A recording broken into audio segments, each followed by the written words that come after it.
mettre fin à l'intoxication concernant les électeurs dont les empreintes sont illisibles dans le fichier électoral, la CENI a procédé depuis ce lundi à l'affichage des listes provisoires des électeurs.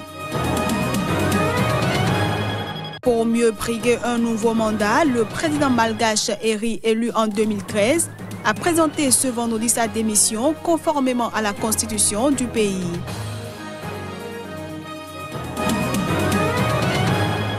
Et puis l'ancien président américain Barack Obama a dénoncé ce vendredi, dans un discours passionné, le mutisme des républicains face aux dérives de Donald Trump.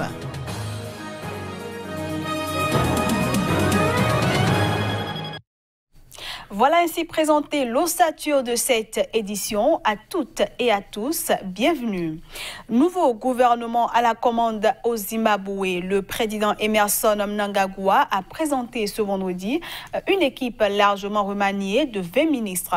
Il leur a assigné la mission essentielle de développer et moderniser l'économie en faillite du pays. La présentation de sa nouvelle équipe a été accueillie plutôt favorablement par les analystes. Le président zimbabwéen, qui a promis de relancer la machine en faisant revenir les investisseurs internationaux et en luttant contre la corruption, semble avoir pris la mesure des choses. Son Excellence, le président Mnangagwa, a nommé, en vertu de l'article 104 de la Constitution du Zimbabwe, amendement numéro 20 de 2013, les personnes suivantes comme ministre des Finances et du Développement économique, professeur Mthuli Ncube.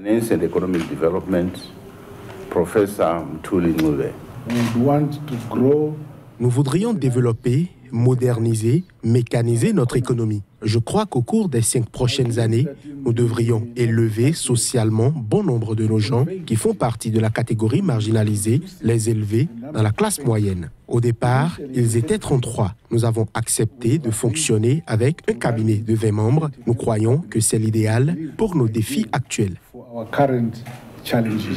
L'économie zimbabwéenne est sortie exsangue des 37 ans du règne de Robert Mugabe, contraint en novembre à la démission par l'armée et le parti au pouvoir. Le chômage y affecte plus de 90% de la population active et l'État peine chaque mois à payer ses fonctionnaires faute de liquidité.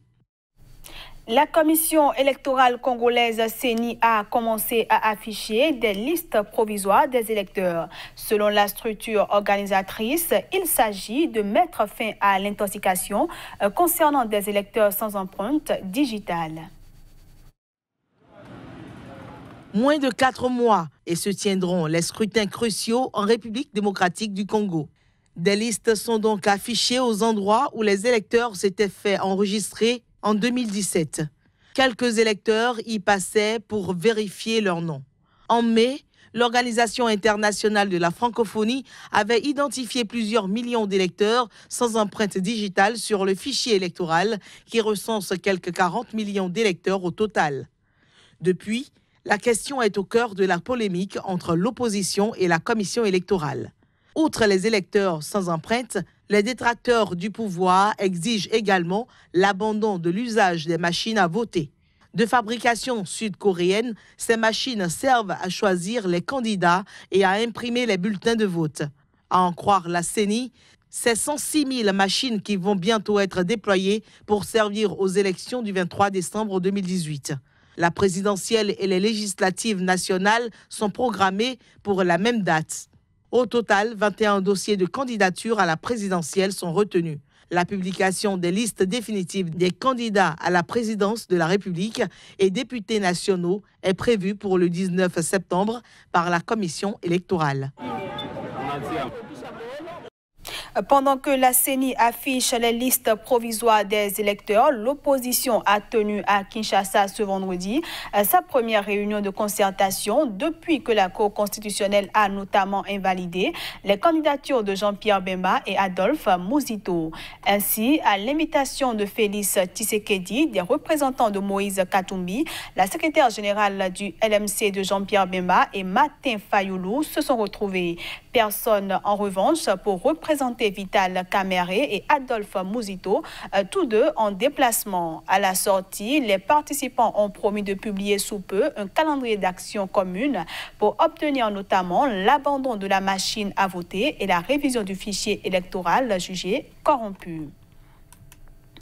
Le président malgache Eri a présenté sa démission ce vendredi, une décision sans surprise qui lui permet de se représenter pour un second mandat à l'élection présidentielle du 7 novembre prochain. Conformément à la constitution du pays, le président malgache Eri a annoncé sa démission ce vendredi soir au palais d'État d'Iavoloa dans une adresse à la nation retransmise à la radio et à la télévision nationale malgache. Ce faisant, il peut désormais engager sa campagne pour un deuxième mandat à l'élection prévue à la fin de l'année. Un scrutin qui l'opposera notamment à ses deux prédécesseurs, Andry Rajoelina et Mac Ravalomanana. J'ai déposé ma démission et on va vers les élections et j'ai souhaité que chaque citoyen puisse œuvrer pour la bonne réalisation de ces élections. En respectant tout d'abord les lois et la Constitution. Le fait de démissionner 60 jours avant les élections est un cas unique dans le monde. C'est à Madagascar. Donc le président démissionne, c'est justement pour qu'il puisse, participer de manière identique à ce que les autres feront. Avec les mêmes conditions. Même si j'ai donné tout ce qui était en mon pouvoir pour réaliser les grands projets pour le peuple, j'admets que je n'ai pas pu tout faire parce qu'il y avait trop de défis à relever et qu'en même temps, il a fallu bâtir de nouveaux projets.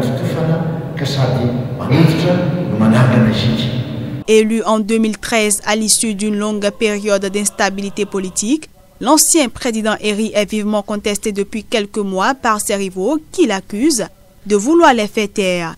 Les deux tours de l'élection présidentielle ont été fixés au 7 novembre et 19 décembre prochains.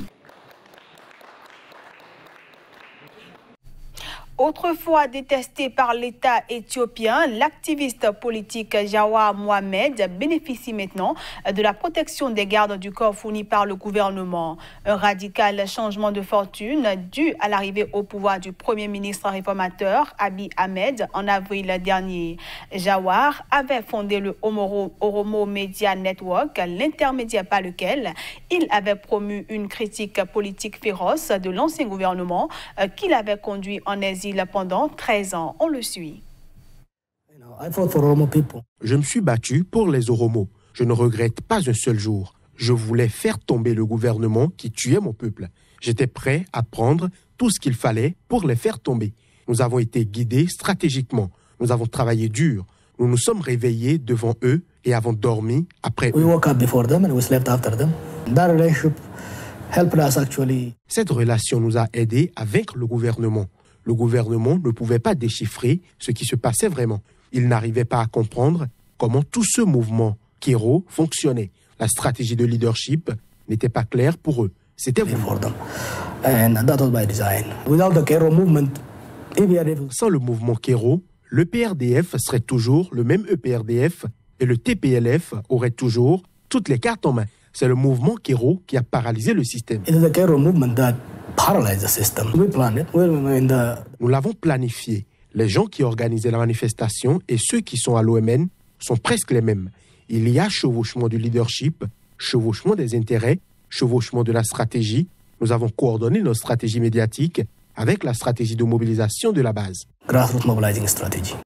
Ce journal se poursuit. Au Mali, le nombre de déplacés a bondi dans le nord et le centre. Aux conflits armés et opérations militaires sont en recrudescence. C'est ce qu'a affirmé ce vendredi le Conseil norvégien pour les réfugiés. Cette déclaration intervient dans un contexte où la Croix-Rouge tente de convaincre les groupes armés de faciliter la tâche des acteurs humanitaires. Janvier 2018, près de 50 000 personnes ont dû se déplacer pour fuir les combats intercommunautaires, la recrudescence de groupes armés et la multiplication des opérations militaires qui sévissent dans le centre et le nord du Mali. Ce chiffre, rendu public par le Conseil norvégien pour les réfugiés, représente une augmentation de 60% par rapport à la même période de l'an dernier. Selon la Croix-Rouge, quelques 800 familles, soit environ 5000 personnes, ont trouvé refuge dans des camps de fortune à Menaka et dans la localité voisine d'Andramboukane. Située près de la frontière avec le Niger, la région connaît depuis février une vague d'attaques commises par des bandits non identifiés, par les djihadistes du groupe État islamique au Grand Sahel ou par des milices locales qui y sont affiliées. Par ailleurs, des massacres de civils des deux côtés de la frontière entre le Mali et le Niger ont fait des dizaines de victimes, exacerbant les tensions entre groupes ethniques qui se disputent traditionnellement les postes de pouvoir, le contrôle des axes commerciaux ou de contrebande, les pâturages ou encore l'accès aux puits. Aux États-Unis, l'ancien président Barack Obama a fustigé le mutisme des républicains face aux dérives de Donald Trump. C'était dans un discours passionné visant à mobiliser les démocrates à l'approche d'élections législatives cruciales.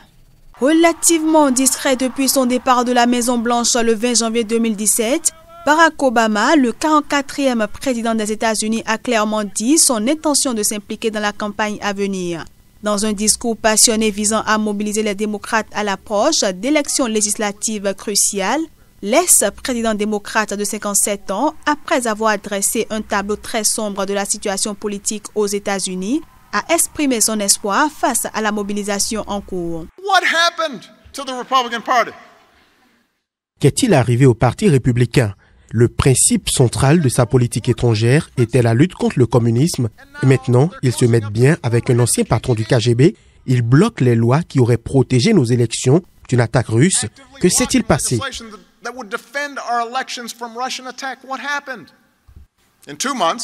Dans 2 mois, nous aurons l'opportunité, pas la certitude, mais l'opportunité de restaurer un semblant de bon sens chez nos politiques. En déplacement à Fargo, dans le Dakota du Nord pour soutenir le candidat républicain au Sénat, le président américain Donald Trump n'a pas laissé passer l'occasion d'ironiser sur l'allocution de son prédécesseur. Le président Obama a fait un discours. Alors, si cela ne vous motive pas à aller voter, rien ne vous motivera. Mais oui, il a fait un discours. Et quand on m'a demandé « Qu'avez-vous pensé de son discours ?», j'ai répondu « Oui, j'ai regardé. Mais malheureusement, je me suis endormi. » Sont en jeu lors des élections du 6 novembre prochain les 435 sièges de la Chambre des représentants, un tiers de ceux du Sénat et les postes de gouverneur dans 36 États. Et puis au Bénin, les locaux du Comité national olympique et sportif béninois ont abrité ce samedi l'Assemblée générale constitutive de la Fédération béninoise de baseball, softball. Au terme des travaux, un bureau de 13 membres a été élu pour un mandat de 4 ans renouvelable. Installé dans ses nouveaux attributs par le représentant du président du CENOPS, le nouveau président de cette fédération a estimé que son titre était un mérite. Quand on vient en assemblée générale et qu'il n'y a pas d'animosité, qu'il y a esprit de convivialité, de fraternité, de solidarité, d'entraide, de compréhension, tout se passe très bien et dans les normes. Après ma formation aux États-Unis, j'étais rentré au Bénin et donc j'ai commencé à faire le travail. Et avec le temps, on a évolué avec les activités et la formation des jeunes joueurs. On a été aux États-Unis sans la fédération. On est revenu, on a travaillé sur le terrain, on est reparti une deuxième fois sur les États-Unis. On est revenu, on a fait de très bons résultats. Donc ce qui m'a donné quand même les expériences nécessaires de pouvoir chercher à briguer à ce poste en cherchant à vouloir développer le baseball au Bénin. Je pense qu'à ce poste, ça pourra me permettre d'avoir les attributions nécessaires pour donner un essor très considérable au baseball au Bénin. Vous savez, avant l'élection de cette fédération, nous avons travaillé sur le terrain. Les acteurs, les responsables et représentants de ces associations ont chacun des clubs qui pratiquent le baseball. Ils sont en train de promouvoir et impacter le baseball dans leurs communes respectives. Donc on a décidé de se réunir pour fédérer, pour pouvoir donner une chance à ces enfants de mieux pratiquer le baseball au Bénin. Certains départements sont en train d'être impactés actuellement. Donc je peux conclure que le baseball est en train de se propager bien dans tous les départements du Bénin. Et c'est la fin de cette édition que je vous remercie d'avoir suivi. Excellent week-end à toutes et à tous.